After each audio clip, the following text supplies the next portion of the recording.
trying to finalize exactly how you envision people being used during your regular season conference games. Tommy Reifler, first pitch of the game, into left fields. Well, you come in, you want to throw that get-ahead fastball, get the first pitch out of the way, and all of a sudden it's in left field, and you got a man on base. And so things start getting exciting for Josh Hartle in a hurry. Well, that was fast. Leadoff single by the all-conference Reifler brings up Logan Haskell. Haskell, the two-hitter in this lineup, just his fourth start of the season. You talked before about Binghamton tinkering, and this is the time of the year to do that. They have just 3 players who have started every game this season. Yeah, and they move them around quite a bit within the lineup as well. Got that bat back, 1-1. One thing about it, though, Snicky's got the experience. He sorts it out pretty well by the time conference play starts. 32nd season in charge of this program, and another base knock. Reifler holds up at second, back-to-back singles for Binghamton.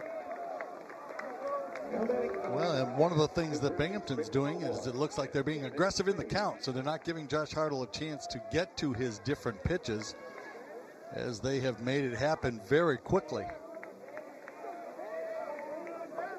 Hartle limiting opponents to just 159 batting average. 1.54 ERA for one of the best arms in the nation. And here is the aforementioned Devin Bade. Enters today riding a 5-game hitting streak. Binghamton facing a top-ranked team for just the second time in program history. You see those numbers for Bade, the 292 batting average, good for second of this team. Bearcats faced Texas A&M back in the 2016 College Station Regional. That's the only other time they played a top-ranked team. Hartle way ahead in the count. Suspect he'll be looking for some soft contact, open for the double play. 0-2.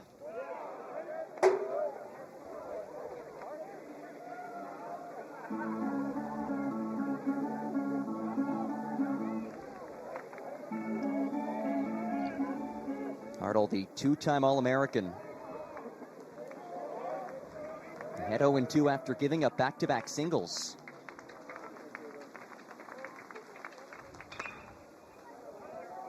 And again, fought off by Bade. And there's the breaking ball from Hartle. The curveball's his best pitch. We talked about the different number of pitches. He throws about 5 of them, a couple different fastballs. Got a cutter that he'll run into the right-handed hitters. But the curveball is his best. Roll to second, chance to turn 2. Houston out of first, in time.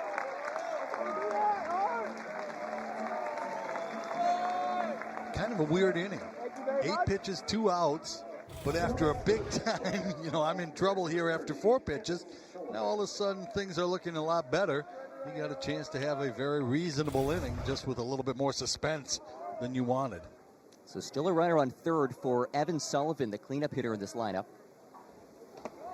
Did not play in the series finale against UNCG. By the way, that was a series that Binghamton won. Took 2 of 3 against the only team that has defeated Wake Forest this season.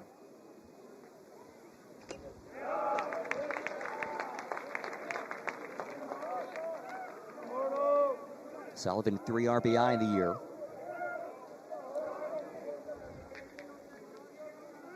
Yep.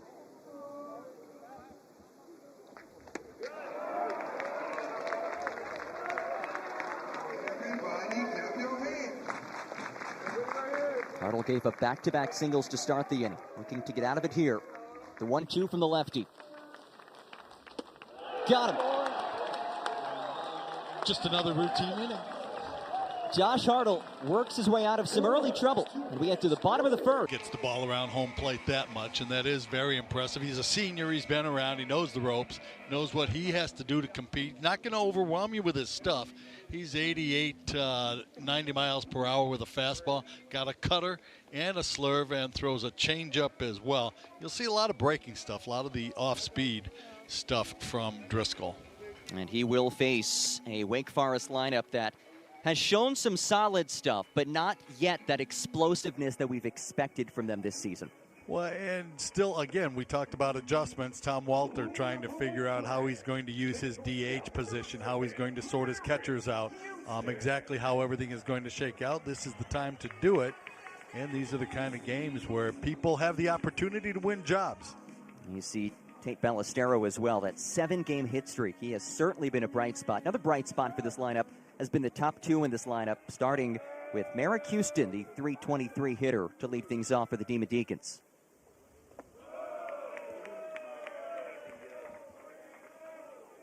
It just hasn't quite clicked offensively yet the way the Wake Forest really believes it's going to. As Driscoll levels things 1-1. But, you know, it's not fair to compare it to last year's team. Last year was just so out of the ordinary in so many different ways. Houston showing off the wheels. And he's in there and then some. Merrick Houston into second.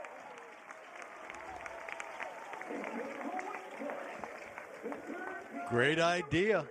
Great idea. Dropped it down just a touch more towards the pitcher side of the field than you want to be, but plenty near the foul line. And then the throw had some movement on it and ended up on the right side of Houston, who saw it all the way down the right field line and got himself over to second. Good bunt. Brings up Adam Tellier, who we highlighted earlier, has had a standout start to his Demon Deacon career after a high-level career at Ball State.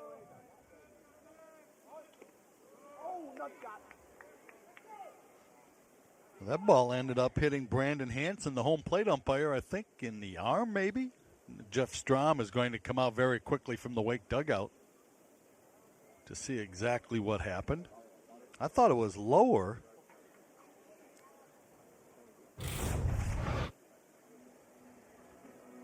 That's pulled back. Oh, it bounced up. It came up off the catcher, Sullivan.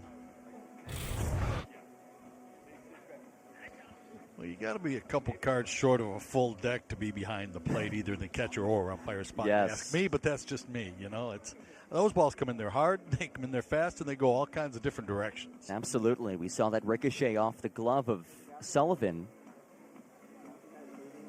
And Brandon Hansen being checked on. They give you that padding, it doesn't cover up nearly as much as you want it to. And a warm round of applause for Brandon Hansen. The rest of our umpiring crew is Will Presswood at third, Matthew Schaefer at second, John Mang at first.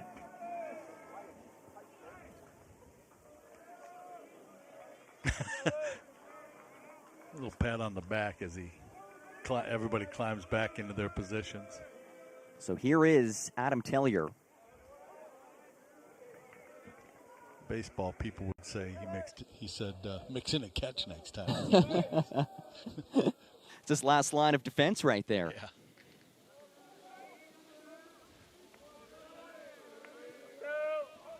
Tellier lays one down as well. This could be trouble. And no throw from Bade. Well, that's two really good bunts in a row. And, you know, the first one, Driscoll got to so quickly that I thought it might have been more towards the pitcher's side, but it really was a good bunt by Houston, and then that one was just perfect. And Tellier is one of the fastest runners on the Wake Forest team. So now you're first and third with arguably one of the top three hitters in the country stepping up to the plate. We'll see if he gets anything good to work with. That's been the question this season. He's been walked 11 times this year, and Nick Kurtz, as he watches a strike from Gabe Driscoll. 1-for-2 game last time out, the midweek game against North Carolina A&T, but it was the second time this season that he's been walked 4 times.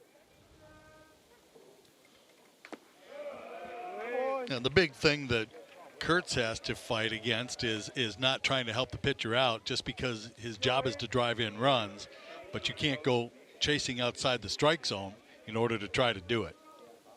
I thought it was funny when we asked Tom Walter about how Nick can impact games when maybe not getting those quality pitches that he can work with. And he said, listen, if Nick Kurtz hits 300 with 15 home runs and a 700 OBP, That's fine by me. Yeah, how many times is he going to score? Too, you know, he gets around the bases.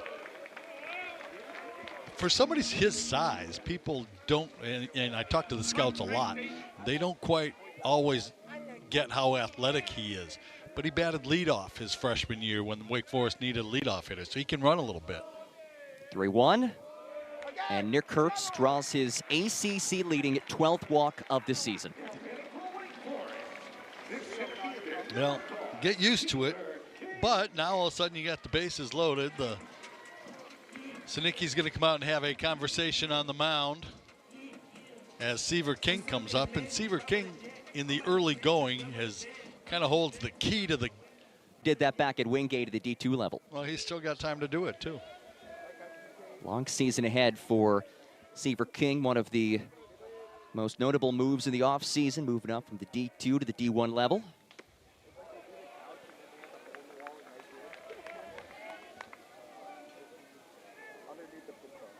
Had a lot of noise this summer playing on the Cape. He had 424 in the Cape Cod League. Team USA got him a lot of attention, too. And it's a pitch that gets away from Sullivan, but a fortuitous bounce. Good old backstop ball, huh? That ball came hard off the backstop. They've got some padding back there now with the signage. And Merrick Houston followed it very carefully. Nick Kurtz was a little bit more adventurous off first base. He went a little bit further, but no chance for the Bearcats to throw behind.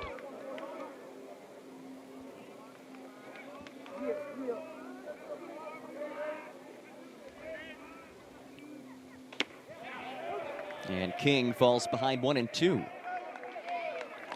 A little bit more juice on that. Got up to 93 and had some arm side run. Driscoll is the ace of this staff, a reigning all-conference selection in the America East Conference. Go, baby! As King finds the gap. It's an RBI single for Seaver King, and Wake Forest strikes first.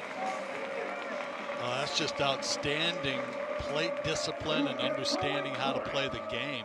You know, he had a big swing early, took a called pitch inside, then he reaches out for a pitch that's out of the strike zone, down and away. There's a big hole on the right side, and he slaps it through the hole for an RBI. So, adjustment. You know, make the adjustment in your game. Don't try to hit a grand slam when you got 2 strikes and a guy's going down and away on you. So the bases remain loaded for Jake Reinisch. Reinisch, another guy in the middle portion of this lineup, trying to get that bat going. I love that swing.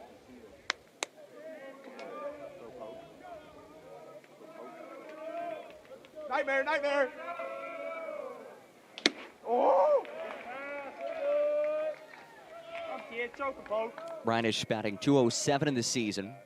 One of just a handful of guys that Wake Forest brought back from last season. You touched on it before. It's not really fair to compare this year's offense to last year. And Wake Forest only brought back 25% of its at-bats from last season. Yet they're still the preseason #1 across the board, which is remarkable. Well, one of the scouts was asking me, what is it about this place that brings the Seaver Kings and the Chase Burns to start looking at? Is it a place to go? And you talk to the people, you talk to the coaching staff, you talk to the folks around the program, and you understand pretty quickly. Reinisch lifts it into left. Haskell struggling to find it. And that drops. Stelrek finally fields it. And everybody's safe. Well, that's a heartbreaker for Binghamton. You make a good pitch. You got to cut her in on the hands of Reinisch, who popped it up to left field. Stelbrecht goes over. He doesn't really see it at this point in time. And then he feels the presence of Haskell coming over from the left field position and backs off a little bit, and the ball drops in cleanly. Well, if this game had been played yesterday, I could guarantee that would not have been an issue. Yesterday, cloud cover. Today, not a cloud in the sky. As Tate Ballestero digs in, what a start to his Wake Forest career we've seen. Hit in all 7 games to begin his D-Medican tenure after transferring in from St. John's. Hey. You're leaving a mark. Leaving a mark on the flag.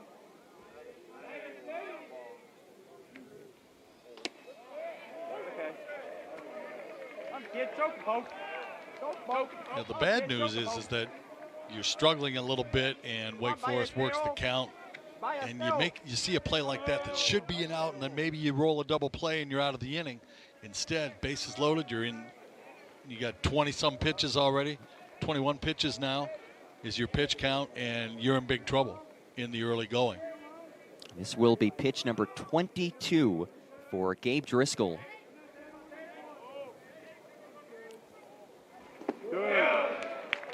And doing it with 2 bunts and a pop-up that should have been caught, and a dinky little ground ball to the right side that found a hole. 1-2 count here on Ballestero. And he is retired. First out of the inning recorded by Gabe Driscoll. Probably hear from the Kings about that, the dinky little ground ball to the right side. Hey, solid piece of contact. From a pitcher's perspective. Yeah. That is correct. Well, here is Austin Hawk, another one of those newcomers, following in his brother's footsteps now at Wake Forest. And a 4-game hit streak entering today.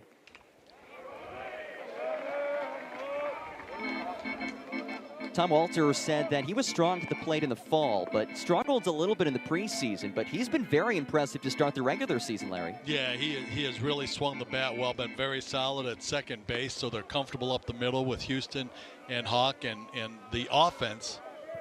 He's been a big part of a lot of big innings that Wake Forest has had.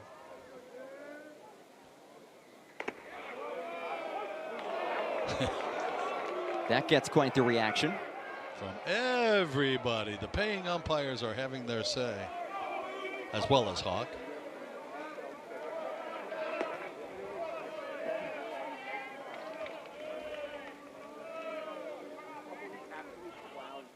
No, 2 from Driscoll. And he'll step off. Wake Forest opening up a 7-game homestand, winners of 11 consecutive games of the couch, dating back to last year's regional and super regionals.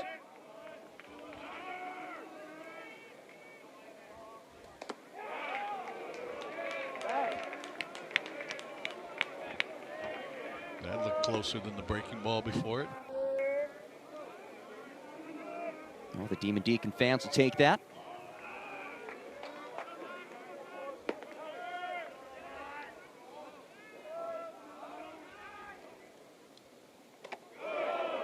No doubt about that as Hawk leans away. Hawk, a guy who Tom Walter compared to a Scott Brocious type. Said he's really a grinder. Said he has a different personality than his brother Tommy, but plays an important role with this team. A little quieter than Tommy was, but still strong. Make a play. That is almost a nice play at third. Picked up 2 errors on the same play, Bill Salento.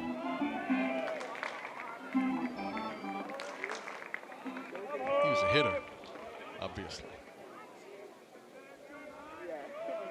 2-2 and the bases loaded on Austin Hawk. And he fights off another one.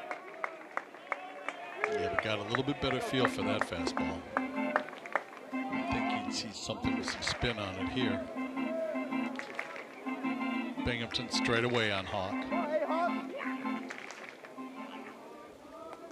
Hawk had a big weekend last weekend against Dayton. 5 for 10 against the Flyers.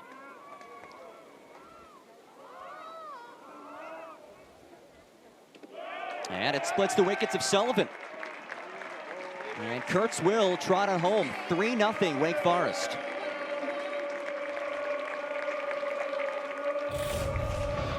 Yeah, this just looked like it was one of those balls that kind of caught Sullivan by surprise a little bit. But as a pitcher, you kind of feel like you've got to get down there and stop that ball with a man on third base like that.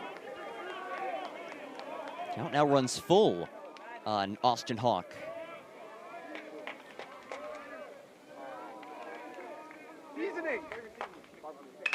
And he ropes it down the left field line. One run across. 2 runs in. It's a 2 RBI double for Austin Hawk.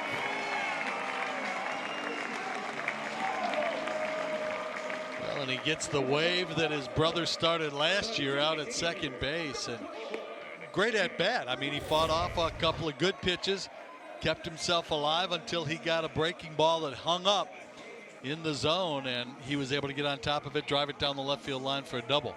And that will get some action going in the Binghamton bullpen. 5-game hitting streak for Austin Hawk after that base knock. Brings up the 8-hitter Jack Winay. What a start to the season he has had. 4-game hitting streak, hitting .438 with 5 extra base hits during that run. And has 4 home runs over his last 4 games.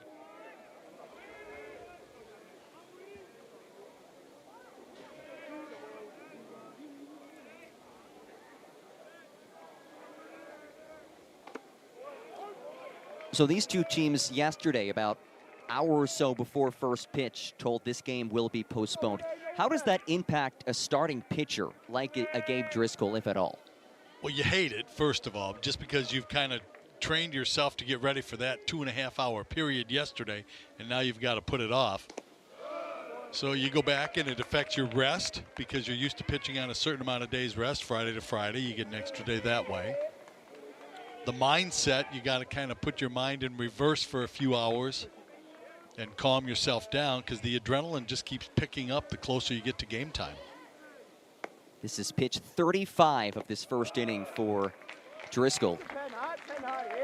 Now, they did have an inkling that it might be pushed back. The radar looked horrible, it just looked awful. So it was a great call, and it ended up raining all day. So Tom Walter absolutely made the right call. 2-2 from Driscoll.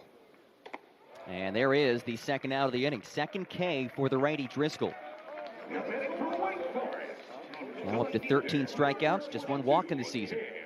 Sinicki had a great story. He said that he was in the hotel room and he got a call from Tom Walter saying there's a possibility on Thursday, there's a possibility of a doubleheader Saturday, and his staff was all there, and he said, guys, we got good news, bad news. He said, bad news is we might play 2 Saturday.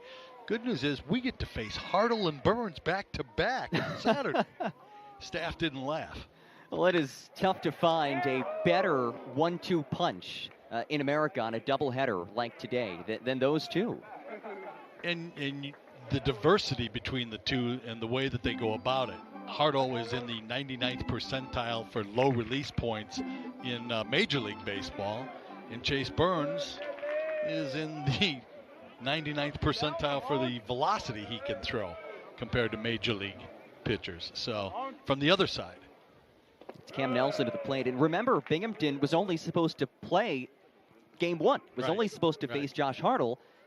Today was supposed to be a game against Valparaiso. They were supposed to face Chase Burns. Instead, the Bearcats get the opportunity and the challenge to face both of them. As Nelson lifts it away foul. But, you know, learning experiences like that are great for baseball. It's what the minor leagues are there for, is so that you can start getting used to seeing guys like that you're going to see at the highest level that there is to play in the world. And it's a game of constant adjustments and learning and all those little things that go into it. 1-2 from Driscoll. And Binghamton, this is a program that has its sights set on the postseason. They've won 11 America East championships in the last 15 years. So this is the caliber of pitching that they will face if they get to a regional, as they hope.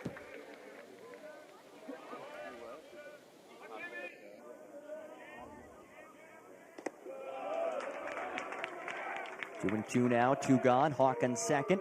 A 5-run first inning for Wake Forest.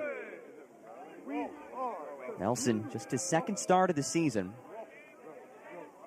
1 for 4th dish this year. And he is down looking. So 3 strikeouts for Driscoll, but not before Wake Forest can put up a 5 spot in his first. We move on to the second here from Winston-Salem. In the conversion from the bullpen to the starting rotation. But you look, and again, the two guys, Burns and Seaver King, coming in as transfers, having the huge impact. Right, Gunning watches a strike. So It's become a destination spot. It really has become a destination spot. It has, and that is clear given the caliber of transfer portal players they brought in. Top-ranked transfer class in the nation this offseason.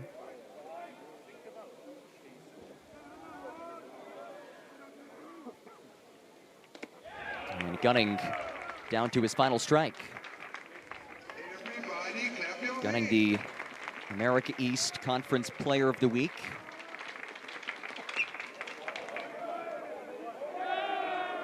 And we talk about these newcomers via transfer portal, and it really is a necessity for Wake Forest, with just 25% of at-bats back, 38% of innings pitched back from last year. As Hartle fans Gunning, it is back-to-back Ks for the lefty. Well, we talked about Gunning has been so impressive early on, and he got a full dose of Josh Hartle right there. That wasn't his best swing, but you learn from that at bat. Get ready for him the next time because he's been so hot. 2 strikeouts for the southpaw. As Andrew Tan steps in, 4 of 13 to the plate this season.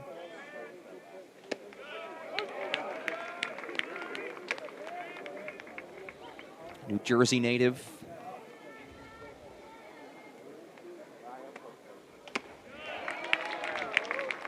And he's behind 0-2.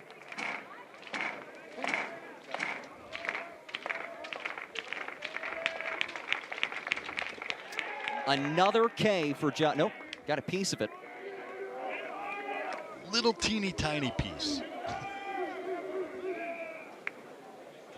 Tan stays alive. Hartle has K'd up consecutive batters.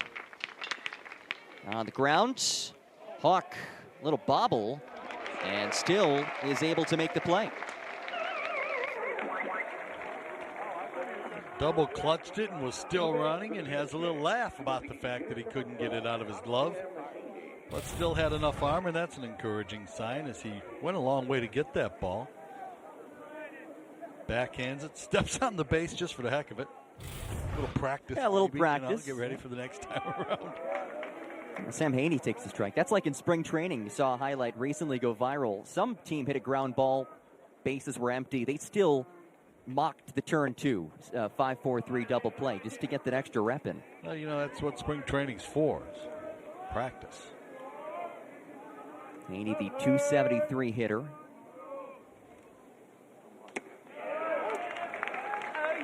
Watches a strike. Spring training was both the best time of the year and the worst time of the year. Because if you had a position and you knew you were going to be on the team, spring training was a blast. You're out there playing golf and, you know, getting your work done in the morning, taking it easy. You know, you're going to be in the rotation, whatever. If you were struggling to make a team, it was 6 weeks worth of nail biting. Every single day, every single drill, every single pitch. Is this the last one of my career? Right. You were playing for your career, for your livelihood. Yeah, exactly right. 2-2, 2 outs. Bouncer to Hawk. And he makes the play. So a 1-2-3 inning orchestrated by a guy who will be in spring training pretty soon, and Josh Hartle, as we go to the bottom of the second. 5-0 Demon Deacons.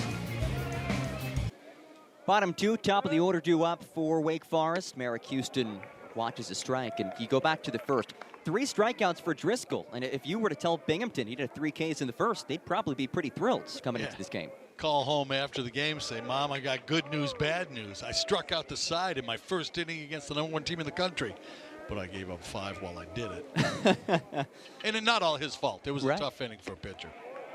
Pop up that dropped in, a couple of bump base hits. You know, just kind of an ugly inning.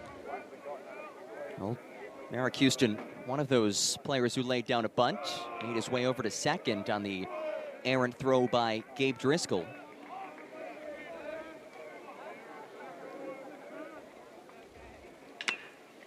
Grounder, Stelrecht makes the play for the first out.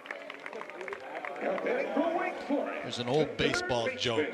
Rookie goes to camp and he First day he writes home, says, Mom, I hit the ball further than anybody in camp. It was a great day. Second day he says, Mom, I threw the ball harder than anybody in camp. It was a great day. Third day, Mom, I ran faster than anybody in camp. It was a great day. Fourth day he calls home and says, Mom, make my bed up because they started throwing curveballs today. Oh, that is a good one. That is fantastic. You probably have an encyclopedia of baseball jokes. Baseball's a funny game. It is. Adam Tellier fouls it off. What is your favorite baseball joke? We'll give you some time to think about it if you need. Always like that. Most of them you can't repeat because they're told during rain delays. There you go.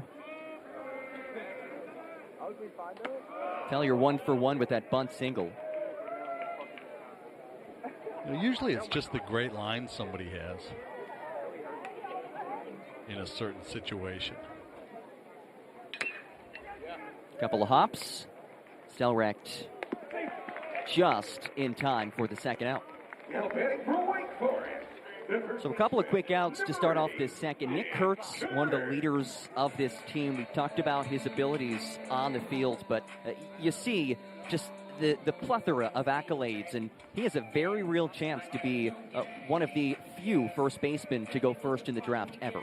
Yeah, for some reason, teams don't like to draft first baseman as the first pick, but this guy could break that mold just a little bit. I think Torkelson was the last one. You are correct. From Detroit. In fact, Spencer Torkelson, the only college first baseman to go number 1 in 60 drafts. Really? Yes. I didn't know that. Huh. Was talking with a Detroit scout today, too. A lot of scouts in the house today, understandably so, as Kurtz launches this, but fell. Oh, my. It'll be interesting to see how the draft plays out. And we mentioned the 5 guys that might go in the first round. The thing about Kurtz is he can do so many different things, and you don't get named team captain by accident. Kurtz straightens it out a little bit, still fell. He's mashing these. I'd like to check the exit velocity on that last one. It got to the building in a hurry. I think it dented the building down there. 0-2 from Driscoll. Good pitch. He went change up off the outside corner, and Kurtz had a good take.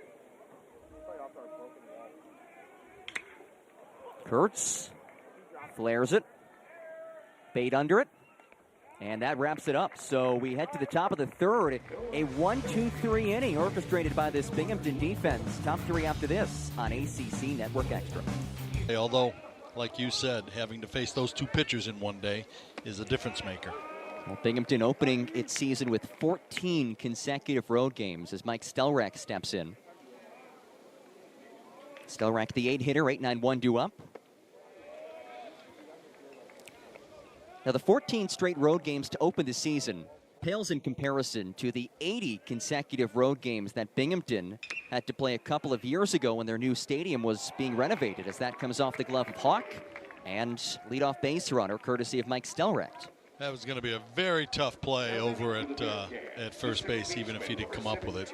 He was going far to his right. And there is Tim Sinicki in his 32nd season, the 5th longest tenured coach at one school among current D1 coaches. He's a lot of fun to talk to, and you can learn from him every time you talk to him. I'm 2 for 2 this year and last year, learning things from him. Tremendous coach, native of that Binghamton area. Here is Todd Abraham, the 9-hitter, getting the start at second base today. This is one of those positions due to an injury to Binghamton's best player, Nick Roselli, that happened very recently, in which there's been a bit of a revolving door. 4 freshmen competing for that second base spot. And the youngster is down to his final strike. And he kept the bat back.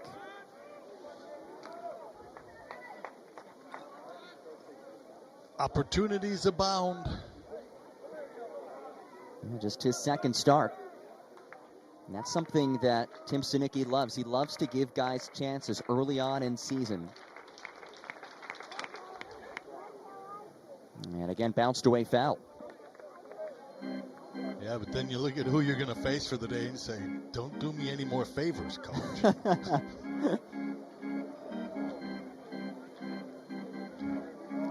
Bartle game 1, Chase Burns game 2.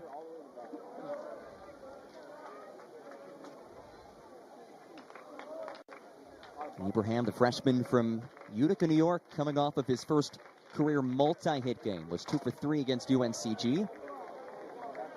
And he watches the ball. You know, it's a double-edged sword, though, back to the pitchers that you're going to face, because if you come in and you don't even have to get hits, but if you have good-looking at-bats, you know, the coaches notice those, too. And Abraham is K'd up. Another strikeout for Hartle. That is his third. And it's also the fact that if you do have those competitive at-bats, you know that throughout the rest of the season, you won't see guys, especially in conference, comparable to the arms they'll see today. Absolutely true. And, you know, Hartle's not the kind of guy that blows you away stuff-wise when you break down each individual pitch. But, man, you add up the package. Chance to turn to Houston. In time, another 4-6-3 double play. Turned by this Wake Forest infield.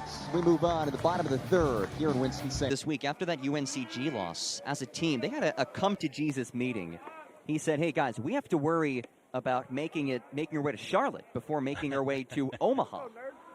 Yeah, that was a pretty pointed message when he said Charlotte instead of Omaha. And if you remember back a couple years ago, they didn't make the ACC tournament where 12 out of 14 teams get together and compete.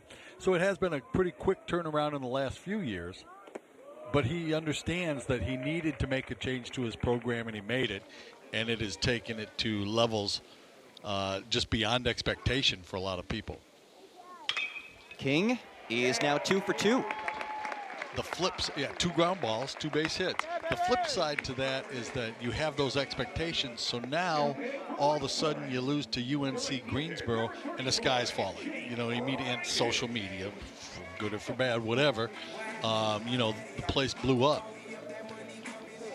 And then you watch Binghamton go in and beat UNCG 2 out of 3, and it makes you take this weekend very seriously. Jake Reinisch steps in. Yeah, hey, college baseball and Wake Forest in a position now where they are the hunted, and UNCG, especially a local team, you saw the pride they took in that win. They celebrated like they won the World Series after that game. Didn't quite get to dogpile status, but it was close. Close. Reinisch 1 for 1 today with an RBI single. But that's just another one of the beautiful facets of baseball, is that stuff like that can happen.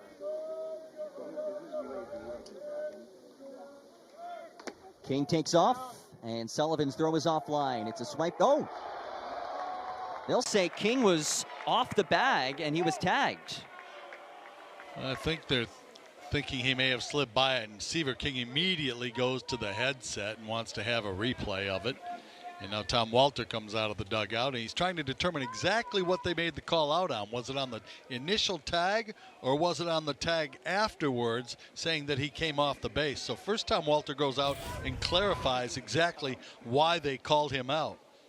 Ball was well short. There was no chance to get him. Hands on the base. And did his hand come off? And was his foot on? Now that angle, it's hard to tell if the foot stayed on the base. But the hand did appear to come off for a bit.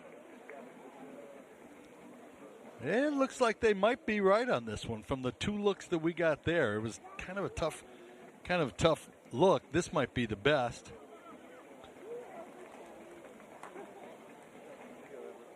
But his foot is following up pretty quickly after the hand leaves. Did his tootsies stay on? Well, it is under review. Remember, the call on the field is that Seaver King is out, so they need indisputable video evidence to overturn that. And because of that, I'm going to go with the call's going to stand.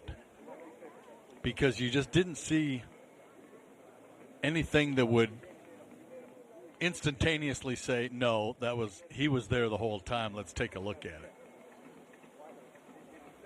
Well, a big call here in the third. But it's a coin. This one's a coin toss. It is. This is one's tough. a coin toss. This is tough.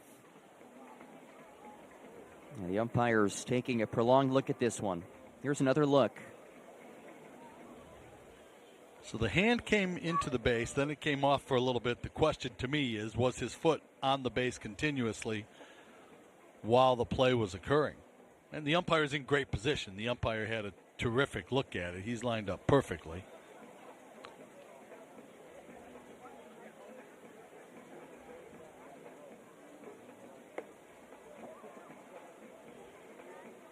Here's when the hand seems to there leave. you're blocked, though. Yeah. So you can't change anything off of that. That is tough.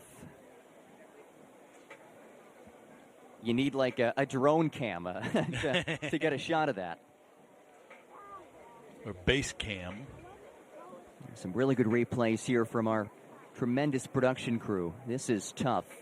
This is what the umpires are seeing. What you are seeing on your screen is exactly what our umpiring crew is looking at right now. And we're getting plenty of looks at it.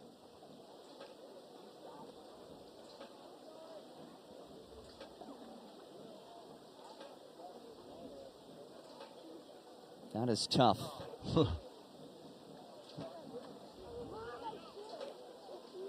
And here is our decision. And it stands. Seaver King is out. Just not quite enough to see exactly how you could overturn it. He had the base stolen easily. Just may or may not have slid off of it, and the umpires decided that he did. Well, that changes the complexion of this third. 2-0 on Reinisch. Base is now empty as Driscoll locates the strike zone.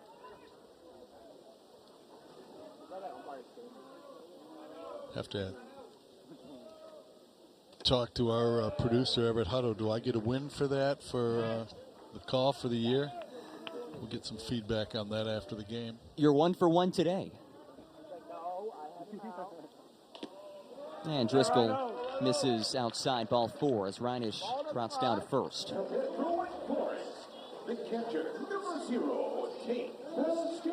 Brings up Tate Ballestero.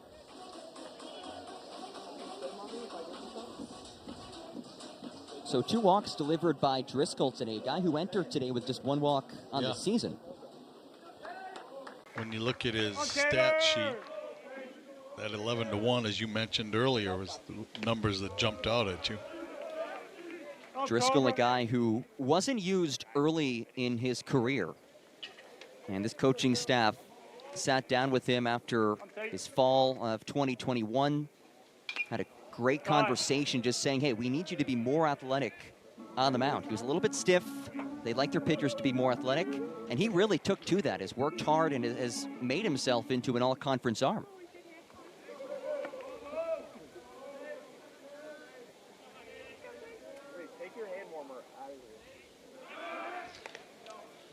Well, really not that tough of an adjustment to make, as we know that pitchers are the best athletes on the field anyway. So it's almost like you are a pitcher, Larry.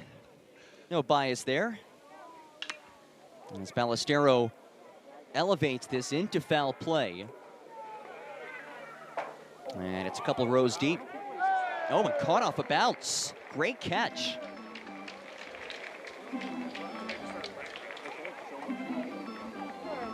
And he calmly sips his beverage as well. Easy game. 1-2 on Ballestero, who is 0 for 1 with his strikeout already.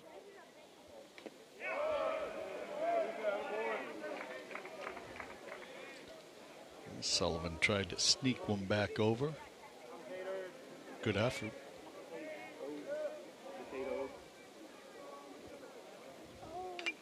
And Ballestero fouls it away. The transfer from St. John's, a switch hitter who first attempted switch hitting at 12 years old. He grew up admiring the greatest switch hitter of all time, Mickey Mantle.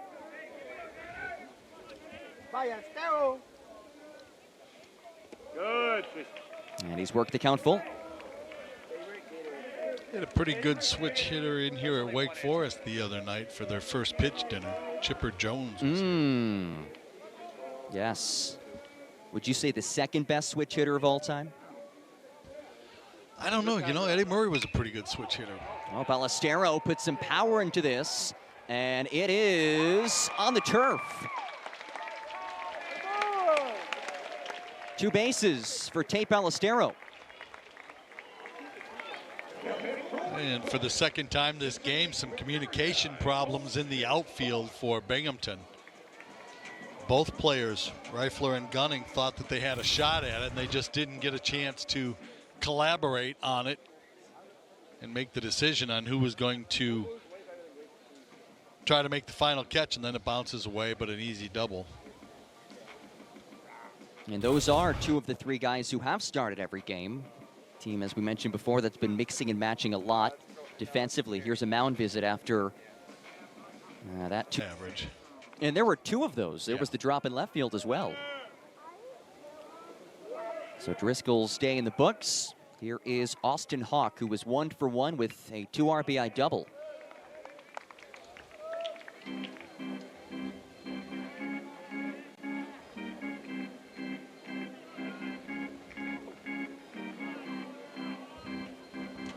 Hawk has now driven in a run in all but 1 game. It was the opener in which he did not bring anybody home. There's a golden opportunity to bring home a couple more right here. As he skies it to center, Reifler battling the sun. And Reifler tracks it. And it is deep enough to bring home a run.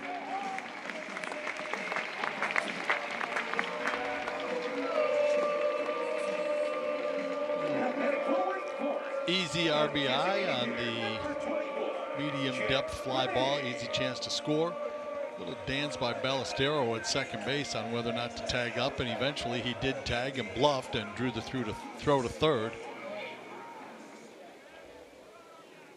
So 6 runs for the Demon Deacons as Jack Guinet steps in. 0 for 1 with a strikeout.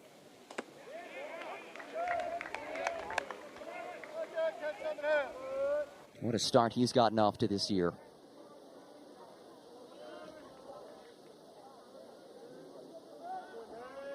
Three homers over his last 2 games, 4 over his last 4 outings.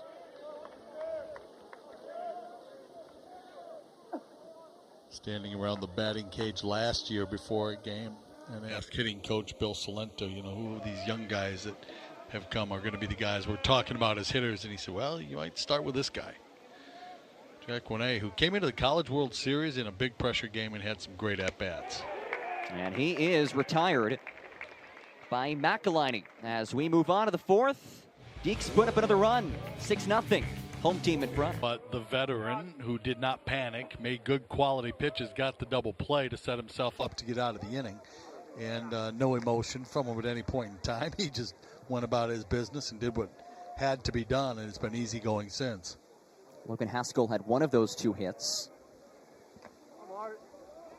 Tom Walter did tell us earlier in the week that he expects to see a different Josh today. He made a mechanical adjustment this week and is back to looking like the Josh of olds.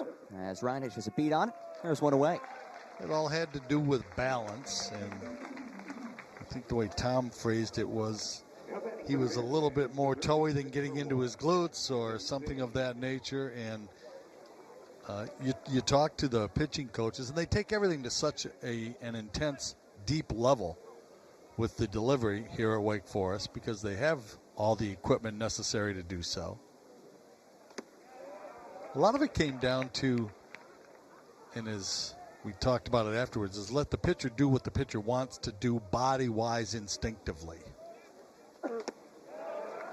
In other words, if you move a certain way and they have all the equipment to measure how they move naturally, don't try to force them out of what their body wants to do. And Josh Hartle's the kind of guy that walks on his toes a little bit.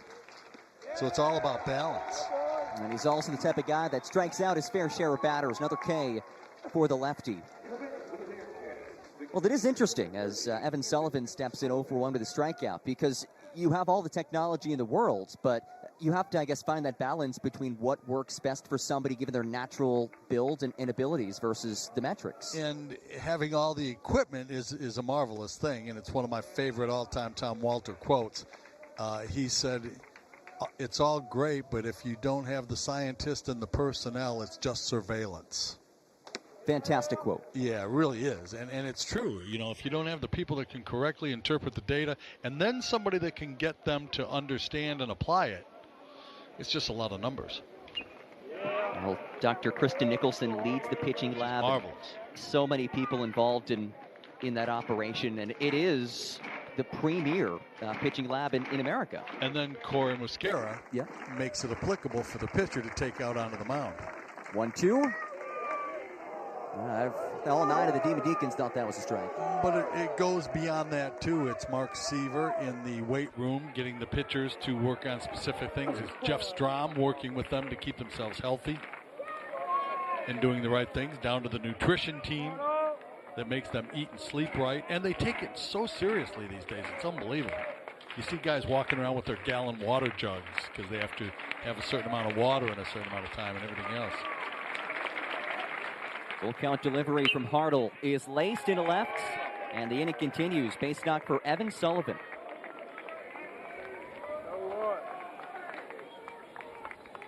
Now batting for the Bearcats.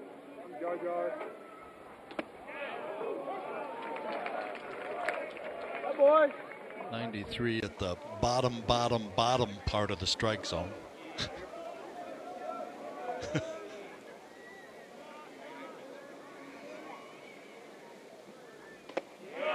And Hartle again a strike away from making our way to the bottom of the 4th.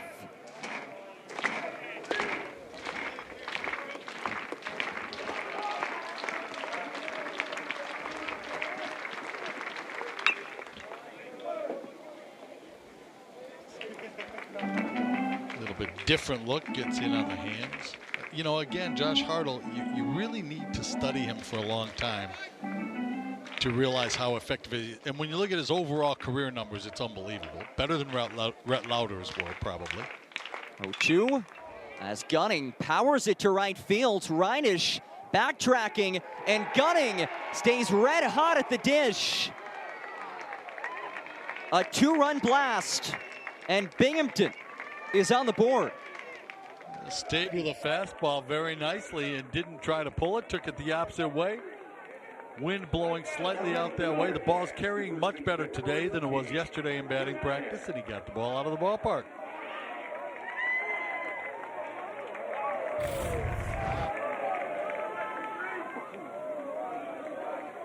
Looked like he was trying to cut it up in a way and just didn't get it up or far enough away. Andrew Tan went around to the first pitch. Will Gunning, the reigning conference player of the week. Tremendous start to the season offensively for him. And you talked to Coach Sinicki about his batter and Gunning. Said he could really run hot, he could really run cold. Well, right now he is red hot at the plate. 0-2 from Hartle, and he wraps up the frame. A 5th strikeout for the lefty. But Binghamton, a big fly courtesy of Mike Gunning on the board as we move on to the bottom of the 4th. Granted another $163 million by the government to build some new buildings on campus, make it a little bit bigger, a little bit better. Nelson pops away the bunt. 9-1-2 due up here for Wake Forest. Nelson, just his 2nd start of the season. And Binghamton was anticipating and charging in at third base.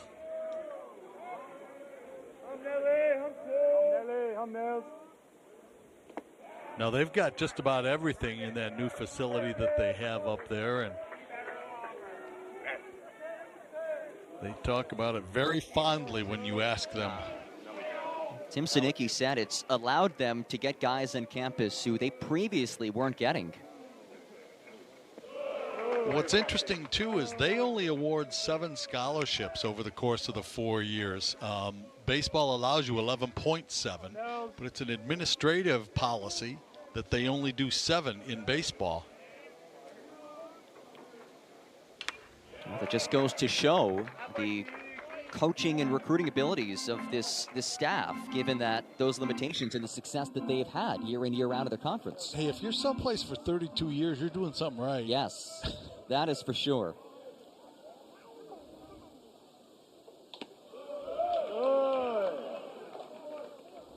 Coach Zanicki, the 6-time America East Coach of the Year. 5 regional appearances, most recently 2022. And the count runs full on Nelson.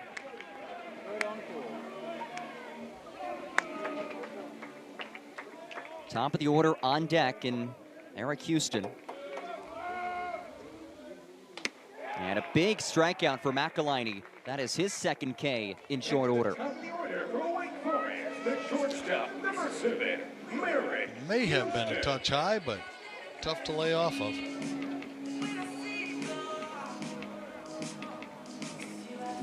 Solid start so far for McElhiney in relief, but now he has to face the upper echelon of this lineup. Eric Houston leads things off and watches a strike.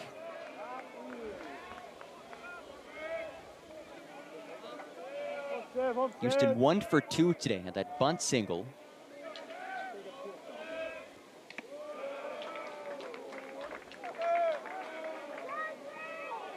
Only a sophomore, but as experienced of a sophomore as you will find.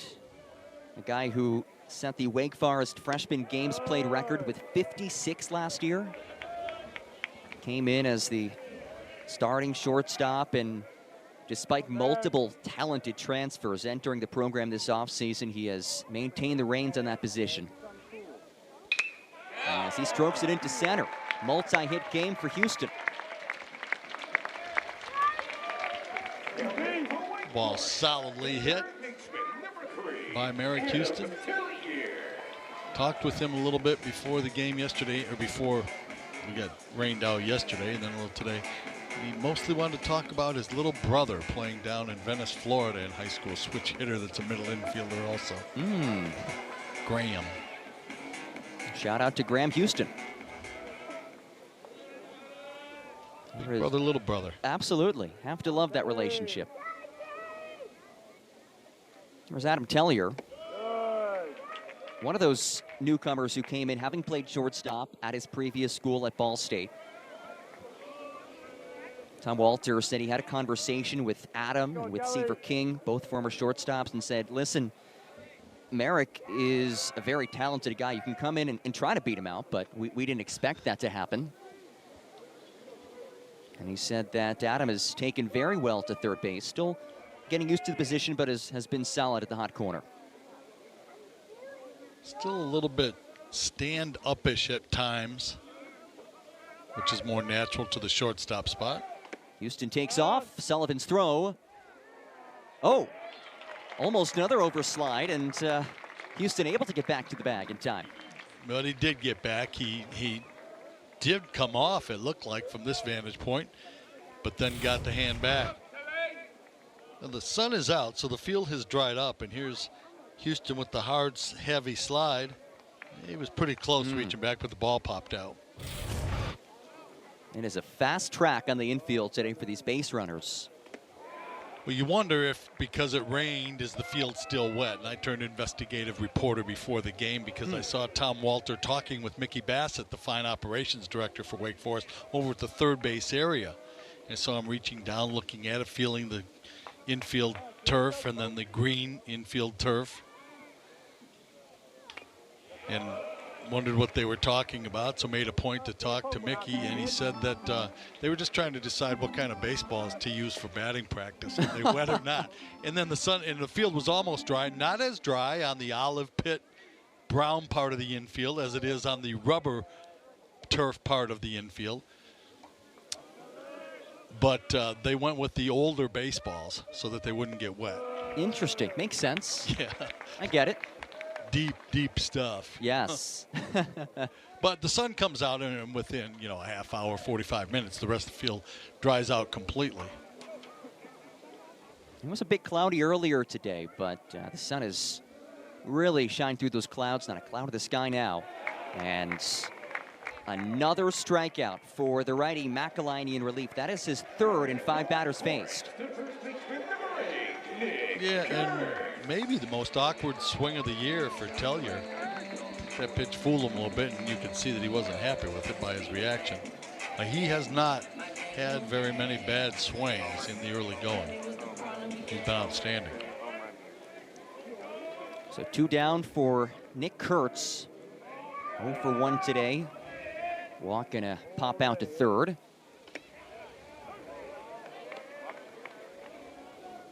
Guy who committed to Wake Forest barely out of the 9th grade. And actually at that point, he was primarily a pitcher.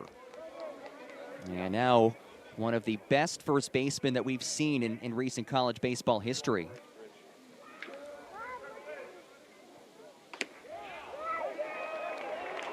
Played on a Team USA team that got him some attention, and one of the Wake Forest administrators in the communications department was on the trip with them. The Kurtz is thinking about Wake Forest a little bit. He committed early. Grounder to short. Stelrecht on the money.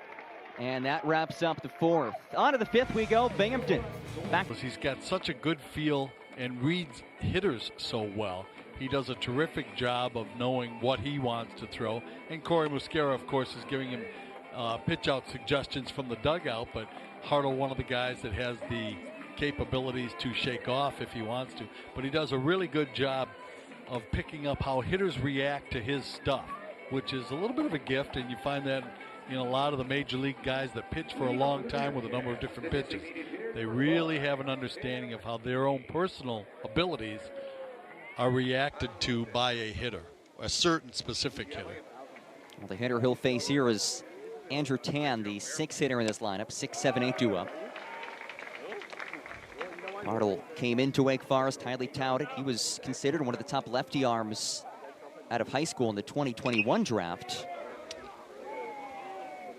How have you seen him evolve since getting on campus to where he is now? You know, more physically than anything, because I watched him as a sophomore. I have friends that were coaches over at Reagan High School just up the street where he played. And a hop to Kurtz. Fine play as he flips to Hartle. And there is that athleticism for the first out. And even as a very young player, as a young pitcher, he had a good understanding of what his skill set was and how to use it and how to mix it up and what he wanted to do. And the same thing, I kept thinking, you know, we're talking about $3-4 million for this guy out of high school. And then all you saw is that he won every place he was. His numbers were good every place he was. And so he's gotten much sharper. He really he's a tremendously hard worker. Really hard worker, one of the leaders in the clubhouse, in the weight room and everything else. But he's got a great knowledge of himself and how to play the game with the skill set that he's got. Here is Mike Stelrecht, 1 for 1 today.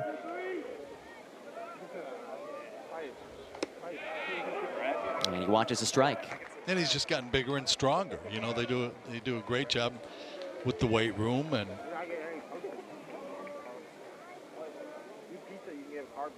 it has become a destination for pitchers. We saw, of course, last year pitchers drafted and Brett Lauder and all that, and this year again, a tremendous pitching staff and bullpen. Thankfully that weight room stuff didn't come around till the end of my career. And Hartle has another strikeout. That is his 6th, and that matches his season high.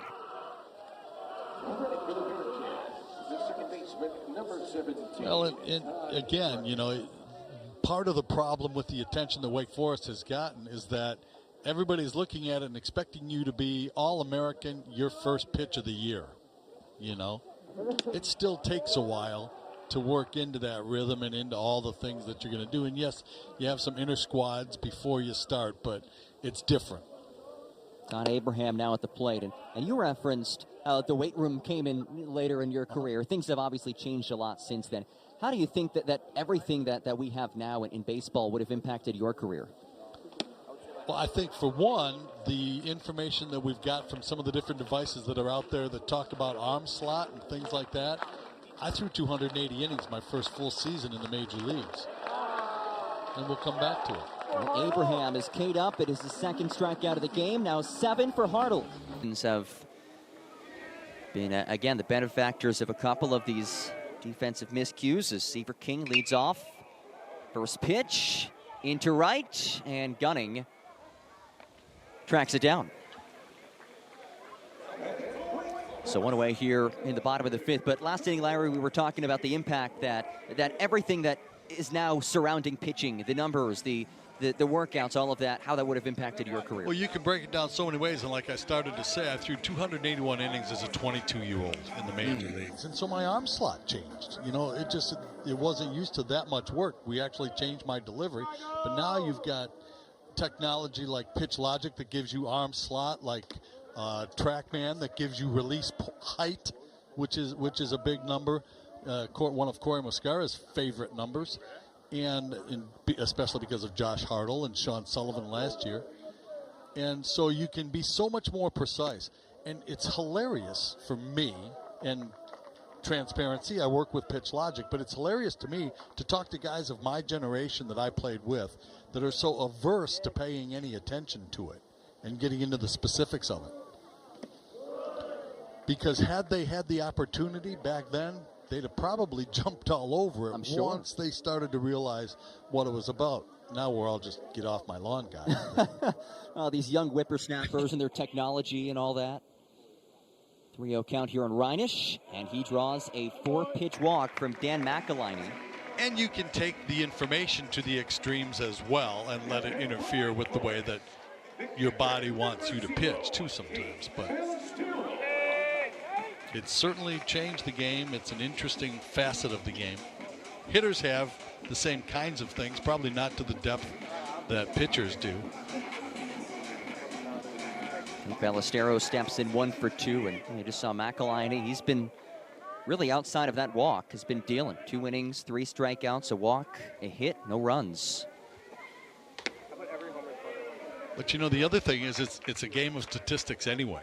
You know, so this is just a variation of some of the different statistics and a different way to look at the game.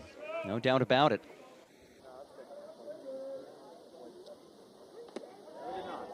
As we touched on before, it's also about finding that balance between using all of these numbers and just baseball IQ and situational awareness. What's really interesting is finding the guys that get into it and the other guys that say, I kind of get it, and like anything else. Runner goes, and Sullivan throws out Reinisch.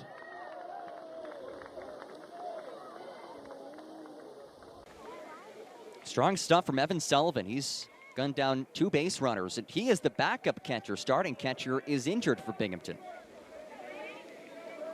I'm wondering, just looking at body language, if maybe we had a missed sign there.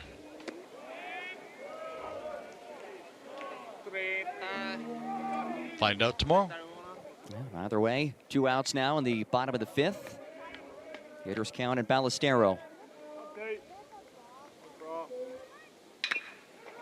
Who chops it to Tan. And it's flip in time to McElhinney. As we march on to the 6th, score remains the same as we move on to the 6th inning. And it was the 2-run home run by Mike Gunning that did that. Tommy Reifler leads off and watches a strike. That's an interesting number. Baseball's a game of stats. Yep. Reifler 1 for 2 today. Here's the problem that I have with stats. Okay. Is that's a good number. It is a good number. It's a very valid number. Minimum qualifiers. But when you got to say against non-conference on weekends in May or in February or March, and narrow down in March on days after the 15th. Right. With 8,000 people in the stands. And a little bit of precipitation. Yeah. Yes. You know, if you need more than 3 qualifiers, it's just, I'm looking for some kind of a number. Absolutely. Well, you see sometimes on, what is it, like the Elias Sports Bureau comes up with some incredible statistics. And it's like, how do you find those numbers? I'll tell you exactly. 1-2. And that one ran way inside. Fouled off. And I just told this story to somebody.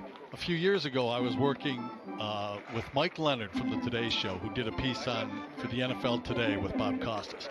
And I was producing some things for him, and he sent me to New York to find out how they got the quarterback rating system. Okay, we all know the quarterback rating system, 110, 80 to 130, whatever it might be.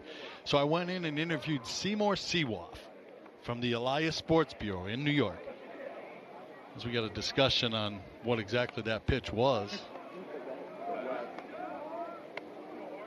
with the Wake bench. And I said, Seymour, how did you come up with quarterback rating system? He said, the NFL called me. They wanted a number. I picked up a bunch of stats. I gave him a number. He said, they're all just random stats that added up to something. Now, and you can do that. Are they the most important numbers? Are they relevant numbers? You know, it all changes. And it changes because it's cyclical about what becomes important to the game that you're playing, too. But he said they wanted a number, so I added a bunch of things together and gave him a number. Right back where it came from, Hartle. The flip for the first out of the inning. So one down now for the two-hitter Logan Haskell. And it is incredible how many different things are tracked. And especially Wake Forest, you're talking with Tom Walter about how he got this program to where it is. He said a lot of it was the analytics and just being ahead of the curve in tracking and biomechanics and all of that. But then we get more and more people involved with it, and we start adding in different numbers to the equation, which changes it. So now it becomes OPS plus, and and that landscape keeps changing all the time. Haskell watches again, 2-0. Haskell is 1 for 2 at the plate, and a single back in the first.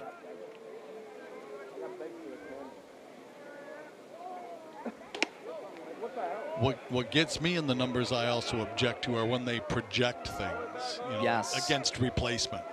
That's so difficult to do. Yeah.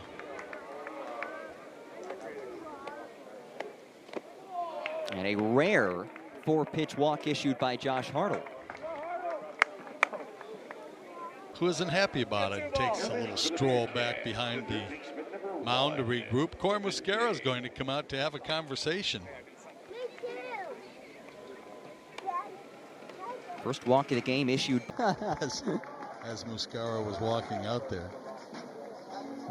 Credit to Corey Muscara. He says one of the most important things of what he does is on the way out judges what message his pitcher needs to hear at that particular time. And personalities being what they are and all different, everybody reacts different ways. And he's got a great touch finding the right way.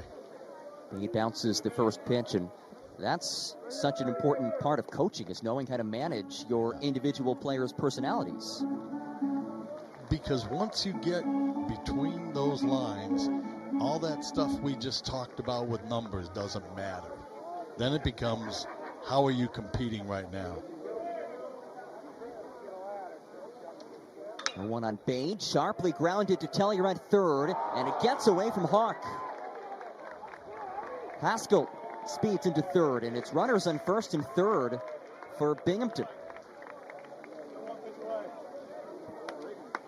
Well, I think that if we looked at the numbers on this throw from Tellier, we'd find that the sinker numbers were pretty high because that ball was moving down. He had a little bit more time, I believe, than he thought that he had because the ball was hit so sharply. And remember, this is Tellier's first season playing at third in college, as comes off of Ballestero, and 2 in scoring position for the Bearcats. Evan Sullivan 1 for 2 already today. Can really change this game with one crack of the barrel. Now we see action in the Wake Forest bullpen. Hartle up to 84 pitches. Probably like to get him into the 90s if they can.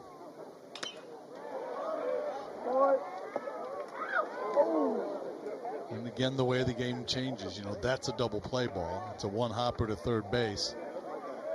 And a solid throw, you got an easy double play. Instead, now second and third for Evan Sullivan. As he again sends it foul. Sullivan was a key piece of last year's run to the America East Championship game. Missed the first 10 weeks of last year with an injury, but finished the season on fire. 359 over the final 10 games. Faces 2 strikes here, and fouls it away. Just fouls it away.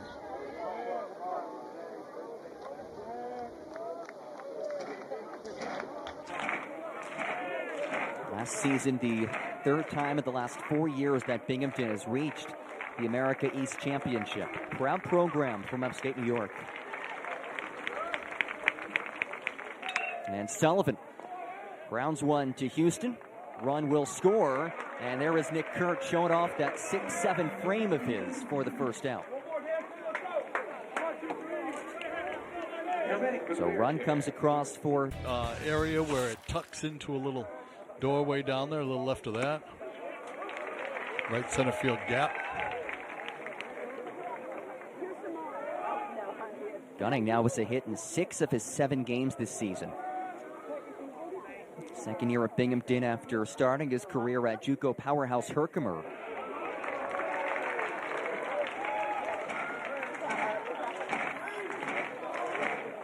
Down to his final strike here with 2 gone in the 6th.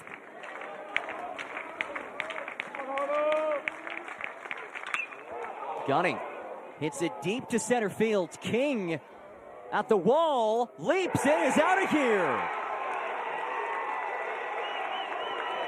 A 2-home run game for Mike Gunning, and Binghamton draws within 1. Ball just kept going and going and going. You can see how fired up Gunning is as he gives his team a shot.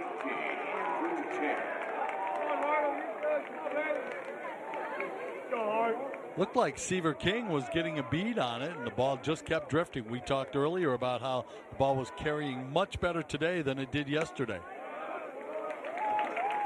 Mike Gunning utilizing ball's ability to carry today to his advantage. A couple of big swings, and Binghamton is down by 1 as Tan rolls to Houston. And that wraps up the top half of the 6th. But not before the Bearcats can put up a few more runs. Down by just 1. Wake Forest looking on a day that there's a lot of pro scouts in the stands, so yes, that doesn't hurt things either. Right center field and left center field with the home runs. Scouts love to see that. Austin Hawk watches a strike, and hey, this is a Binghamton team that is familiar with comeback results. We talked before about how they took 2 of 3 against UNC Greensboro, and in both of those games overcame early deficits, trailed by 3 runs in the first game, and then overcame a 4-0 deficit in game 2, won both of them.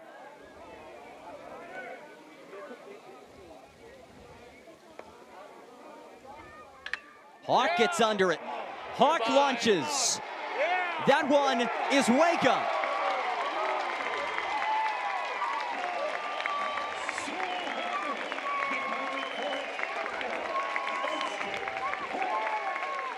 Austin Hawk, his first home run as a Demon Deacon. And it's 7-5 Wake Forest. Well, the fans in the stands doing the Hawk sign, waving the arms. Everybody have a chance to enjoy that one. Number 21, Jack Winnie.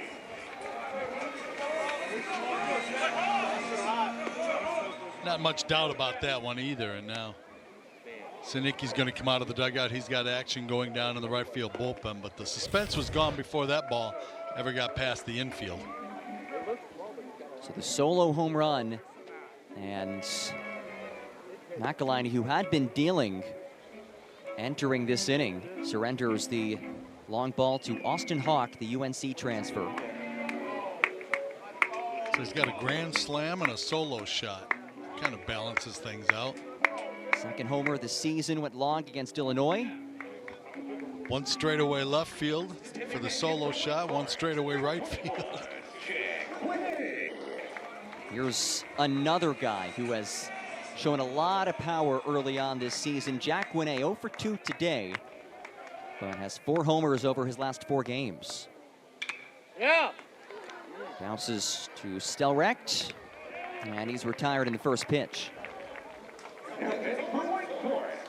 The receiver, number 22, King.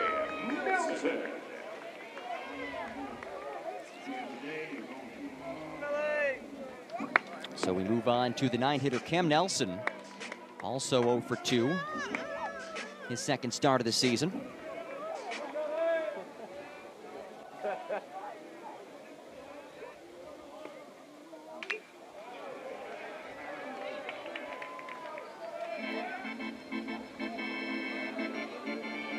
Nelson, a two-way player. He's pitched 3 innings. Now 1 for 6 at the plate this season. Got a live arm on the mound, and he can really run. It's fun to watch him run. That'll all sort itself out. And one slap the opposite direction. Solid piece of contact, been into the glove of Logan Haskell for the second out. So we go back to the top of the order. Merrick Houston, his 4th plate appearance of the game. A couple of hits already for Merrick.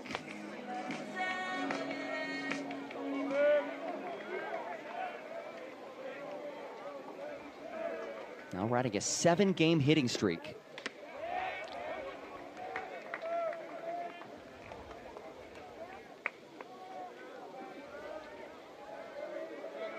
Two for 3 today. The bunt single back in the first, and a base knock in the 4th.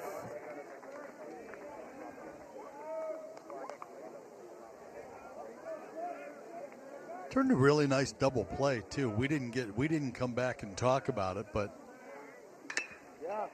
Sharp grounder off a hop. Bade, his throw is offline, and Houston's in a second.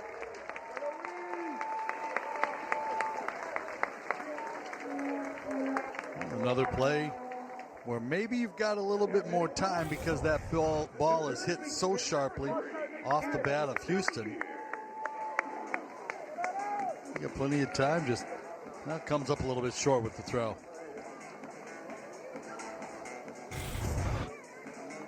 So Houston benefits from a couple of defensive mishaps and another mound visit for Binghamton.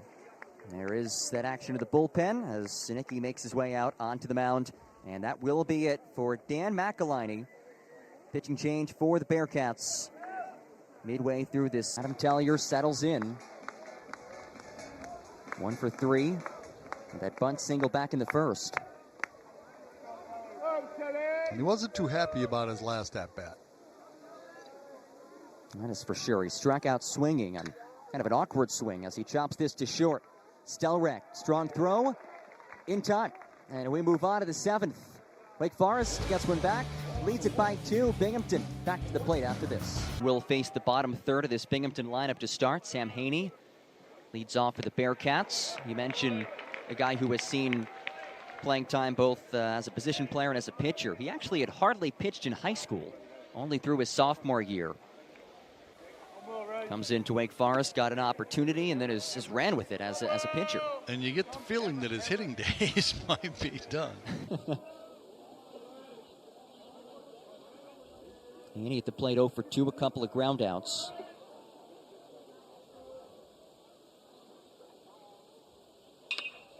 As he sprays this the opposite direction, and it's hauled in by Nelson. So the day is done for Josh Hartle, and this is a look at his final line. Larry, what did you make of Josh Hartle's performance today? 7 strikeouts and just 1 walk. He got hurt a little bit by the error on what should have been a double play ball, but he didn't get a couple of pitches to Gunning located where he wanted them either, and paid the price for it to a guy that's swinging the bat very well right now. So I don't think he'll be thrilled about the way that the day turned out, but there were still a lot of positives, up to and including the fact that he stretched himself out a little bit more to get ready for Duke next weekend. Surpassed the 90 pitch thresholds as the starter today for the Demon Deacons, as Mike Stelrecht watches out of the zone. Stelrecht 1 for 2 and a single back in the third, struck out looking in the 5th.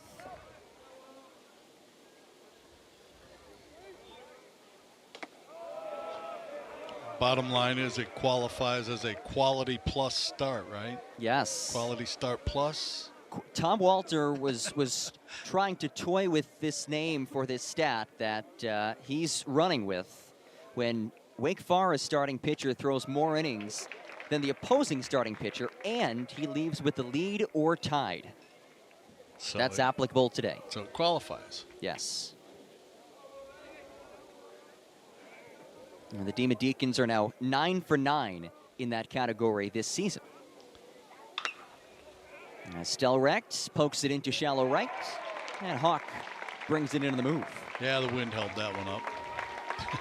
It was very shallow right off the end of the bat. Quality start started with John Lowe, who was a beat writer for the Detroit Tigers back in the day. Great writer. Retired a few years back. And it was five innings with 3 runs, earned runs or less, which a lot of people say, you know, that's a 4.5 ERA, which isn't all that great. But that was where he came up with that stat, and it's been used ever since. And, of course, 5 innings is the number that you want to get for a win as a starting pitcher, which I think will go away. Really? I do, because I think that the game has just become so specialized with the bullpens that I think they'll either take that win away from pitchers completely or they'll lower that number for starters. Todd Abraham at the plate. I think it is such a misleading number as well. I mean, you could look at, was it Syndergaard a couple of years back with the Mets, who had a great season but just wasn't getting the wins because of the lack of run support.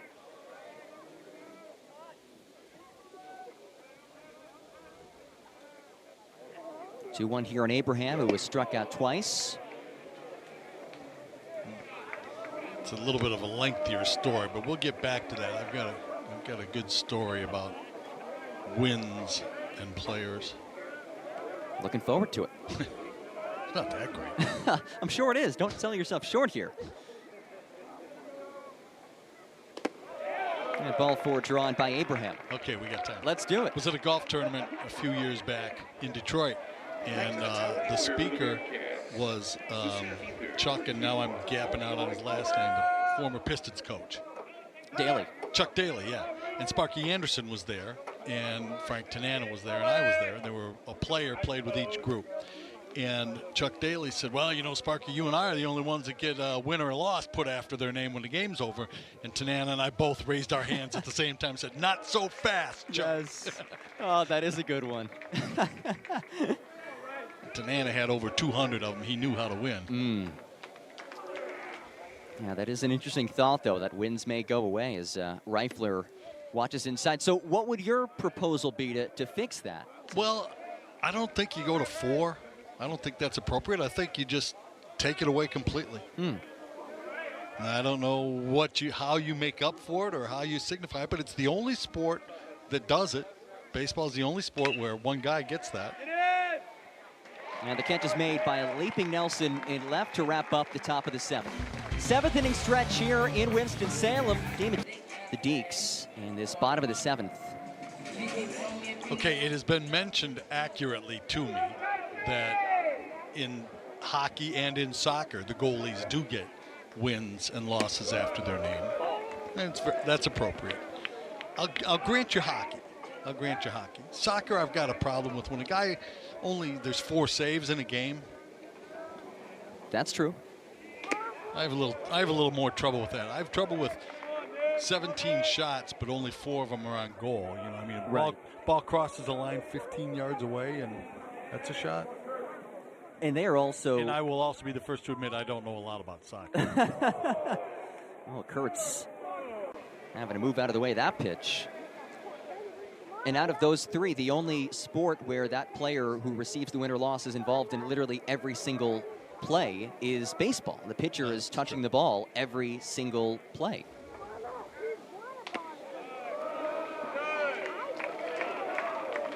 Kurtz has already walked once. A lot of weird stats out there. Yes.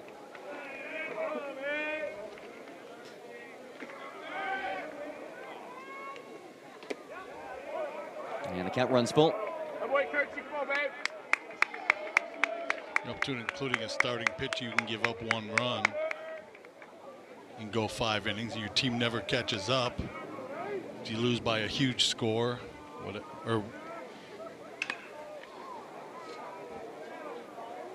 Kurtz fouls it off and just out of the reach of Haskell and left. There's a lot of different ways to manipulate those numbers. No doubt. And that's why you have to really look at the complete package, right? I don't think there's a one stat fits all. 3-2 on Kurtz.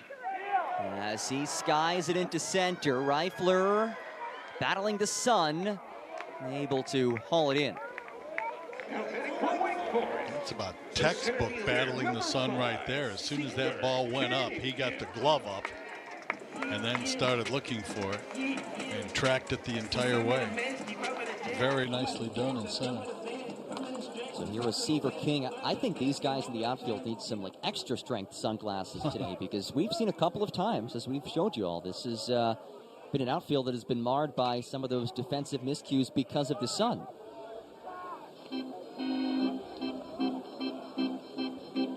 Polarized? Yes. Polarized sunglasses. King at the plate, 2 for 3 today. RBI single to his credit as well.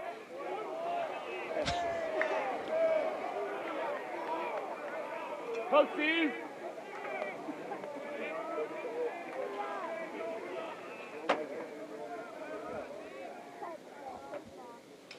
Yes. Good job. And fights it off to stay alive.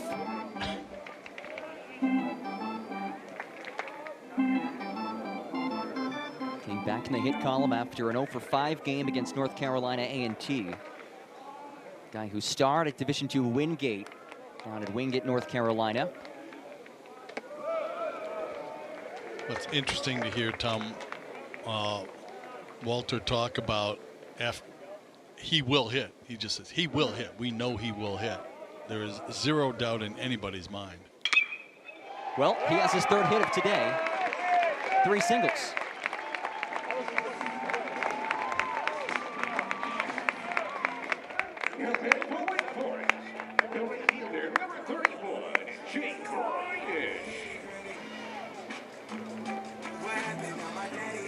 King now on first after that base knock brings up Jake Reinish, who is 1 for 1 with a couple of walks today.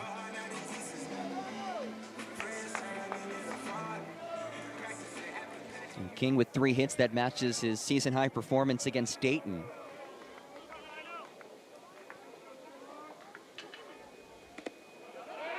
Sullivan throw back to first. Good block behind home plate as well.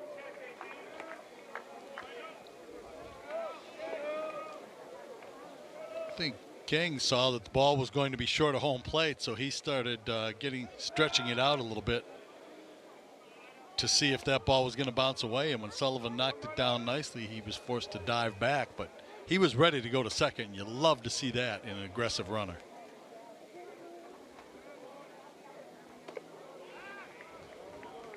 Pitch out there. They're really worried about King, who attempted to steal earlier in the game, but he overslid the bag, and that was the prolonged review. He was called out.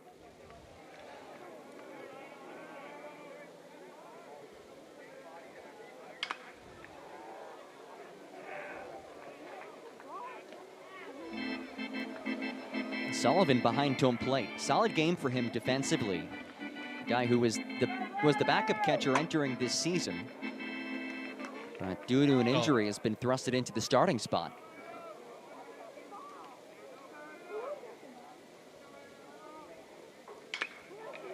And Reinish again hacks it away foul, 2-2. See if he goes now. Not a huge pitch out fan, by the way, just saying. They're not easy to throw. I'm sure. Because you're trying to make your body do something it's not used to doing, just like intentional walks. And Reinish is fanned by Lempinski for the second out of the 7th. Big bluff at first base by Seaver King. So Lempinski dealing so far in relief for Binghamton. And he'll look to retire Tate Ballestero to wrap up the 7th. Ballestero 1 for 3, hitting a team best 375 entering today.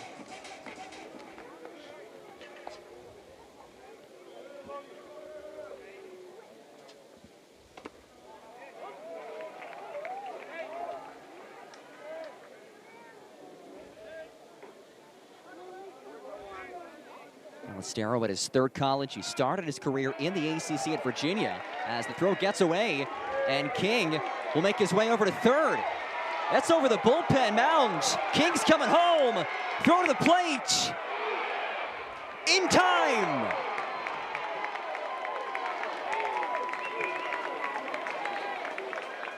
Sullivan applies the tag, and that wraps up the bottom of the 7th. He did a block home plate without the ball because he had his foot standing out in front of the plate as Seaver King in, and King immediately said that he slid into his foot, and what was the deal on that? Great chance to score from first, and Bill Salento was waving him the whole way, and it took a perfect throw. It was unbelievable that it was a throw from down in the right field bullpen that was that accurate. It was a magnificent play, and Wake Forest is going to have another look, which means that Binghamton is going to be called back out of their dugout to see what happened. This is the second review that we've looked at today. The first one was in favor of Binghamton. Both have involved Seaver King in the base paths. You don't see that every single day, but it's a good sign because it means he's being aggressive on the base paths. And he made really good turns, by the way, as he rounded second and third to get into home. And if the throw is at all off, he is safe at home plate. Right, that play was all about the throw from right fields. Here's a look at the review. This is exactly what the umpires are looking at, what you see on the right side of your screen.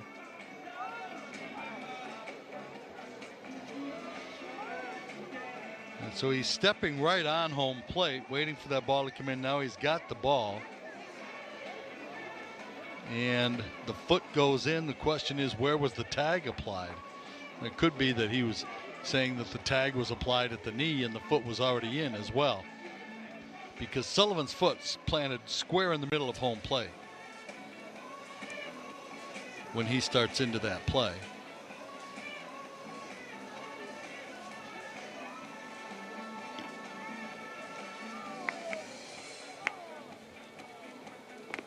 Again, call the fields is that Seaver King was out at home. It's going to be another tough one to overturn.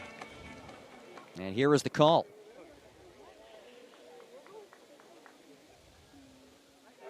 And the call stands. Binghamton making some defensive plays. As we move on to the top of the 8th, Bearcats looking to draw closer in this one. Field corner helped it to keep it to a 2-run game, and this is a very big inning for Wake Forest. Will Ray on the mound. There's a strike. And flip side, if you're sitting in upstate New York, it's a very big inning for Binghamton too, but as it's yanked into left field, leadoff single for Logan Haskell, who is now 2 for 3 today. Got to be pretty happy about the way they start that inning off. Haskell getting aboard, brings up Devin Bade, who is 0 for 3 today. Did score a run, got on base via an error.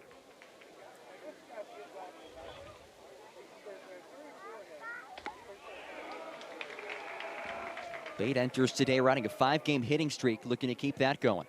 And one thing Josh Hartle was able to do was roll the double play ball after he got himself into some jams. Bade flares this, and it drops.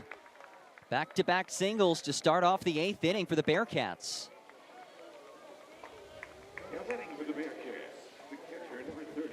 That base hit is the definition of the word flare.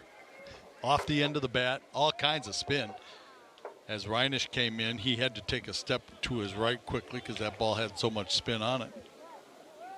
Well, a hit is a hit. It's one of the great things about this sport. A lot of room to work with out there in the field. A bullet tomorrow.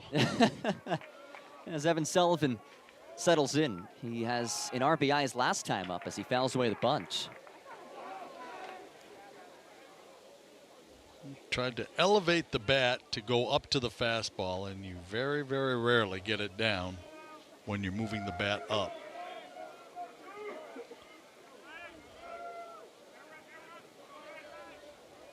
Kurtz plays in at first. Sullivan swinging away here. Nelson under it. And there's the first out.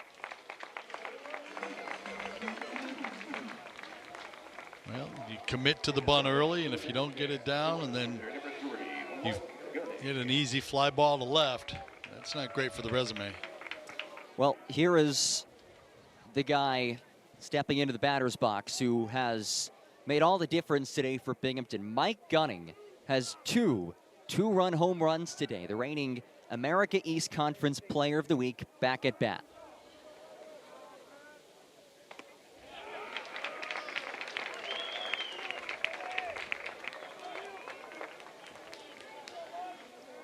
Starts him off with a breaking ball.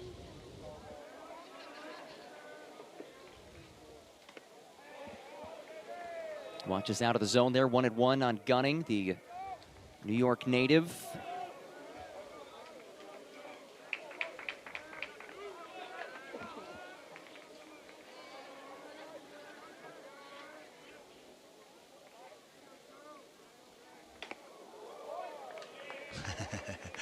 He was thinking breaking ball again, and he started looking outside, and Ray busted a fastball in. That straightened him up.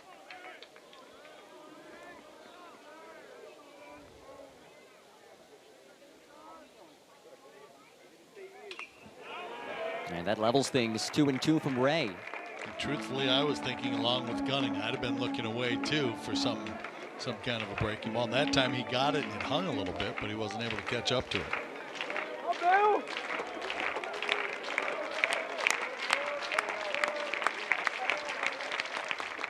Big strikeout as Gunning is retired. Watch the arm side run on this fastball. He's kind of a side armor, and Gunning again looking for breaking ball away.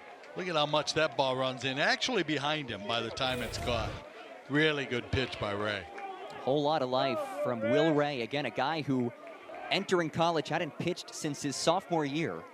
But that also just shows the incredible development of this Wake Forest coaching staff and everything that comes with the pitching lab as Andrew Tan settles in with 2 down here in the 8th. A good breaking ball as Matt Wessinger comes out of the Wake Forest dugout and tells all the outfielders nothing over your head. Let's not let that man score from first base. Tan searching for his first hit. You've got to add, it's great to have the facilities. It's great to have the outstanding coaching. But you've still got to be a player that can absorb it and then apply it.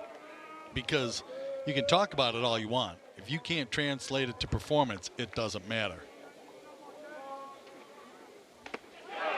And Ray a strike away from wrapping up this 8th.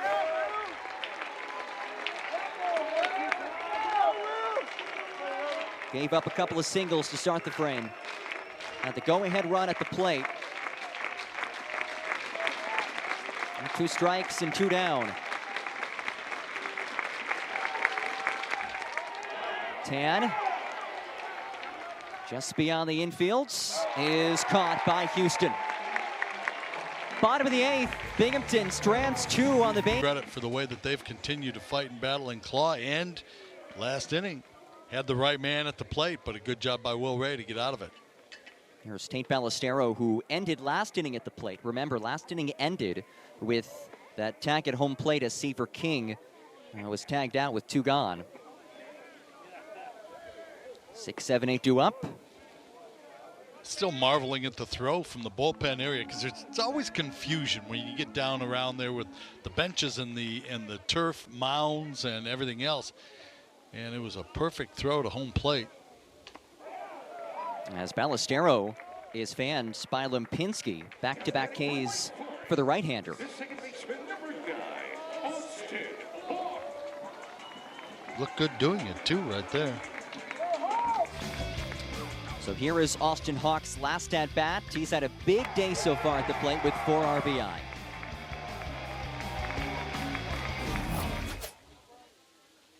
Now 2 home runs this season as he fouls off the first offering.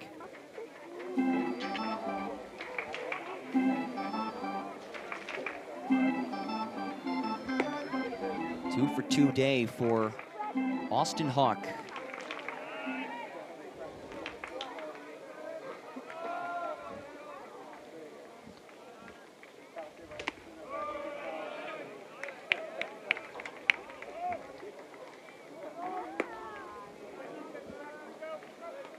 Still some good suntan time out there. Come on out if you're around the area.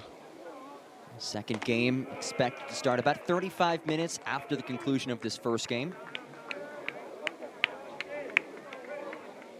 Of course, these two teams were supposed to play just one game against each other. It was supposed to be yesterday. Today was scheduled to be Valparaiso in town. But now the Beacons of Valparaiso playing again at Elon later this afternoon. And they're actually going to have an early morning game tomorrow morning before the Deacs take the field in the afternoon. Jam-packed weekend of baseball for Wake Forest, opening up a 7-game homestand. Winners of 11 consecutive games at the couch.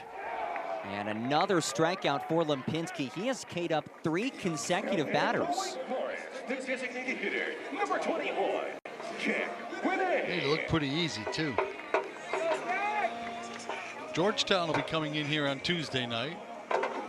And then Duke for the conference opener next weekend. ACC conference play just around the corner as Jack Winnick settles in, looking to crack the code of John Lempinski here in the 8th. Yeah, and that'll be a great matchup of left-handers on Friday night. A couple of local teams going head-to-head.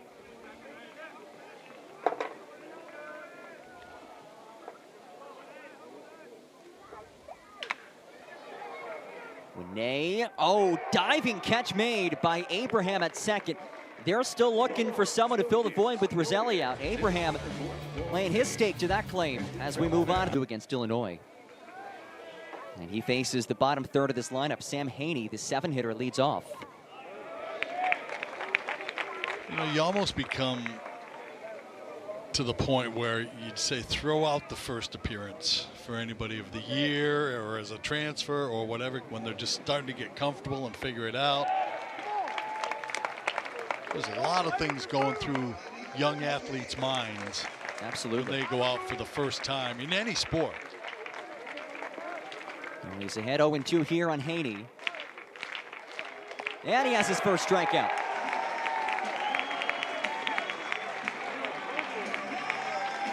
He's got a good breaking ball, but he threw that pitch right by him at 92 miles per hour. And looked pretty comfortable doing it. So one gone, Mike Stelreck to the plate. See somebody in the stands. Way to go, Falco. I'm a replacements guy, so if you haven't seen the movie and you're a Wake Forest fan, go watch the movie, The Replacements. Finds the strike zone once again on Stelreck, who was 0 for 3. Falco, you mentioned his time in Maryland, actually pitched against Wake Forest in the 2022 regional. 7 strikeouts in that game, 7 1/3. And year 1 as a Demon Deacon. Pitched very well.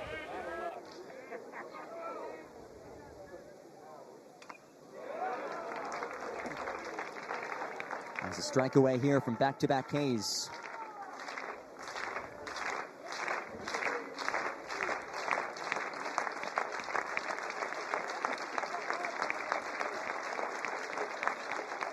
Another one. Back-to-back Ks for Falco. And Binghamton down to its final out. Tuned it up a notch, too. Went up to 94 with another fastball. Yeah, really, no chance for the youngster to catch up to that one. 10 strikeouts today for this Wake Forest pitching staff. And Todd Abraham, the 9-hitter. Potentially the last chance here for the Bearcats.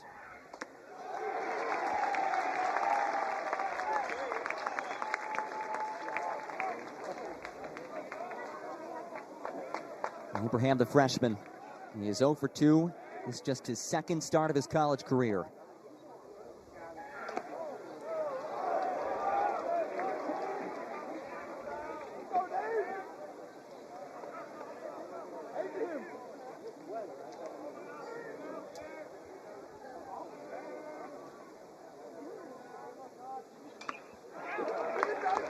And Falco again ahead of the count with 2 strikes. blasting fastballs at him.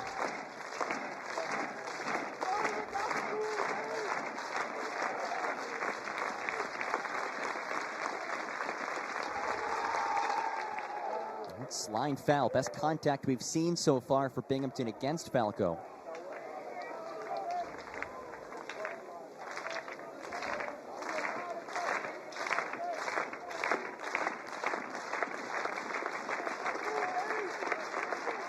The 1-2. Got him.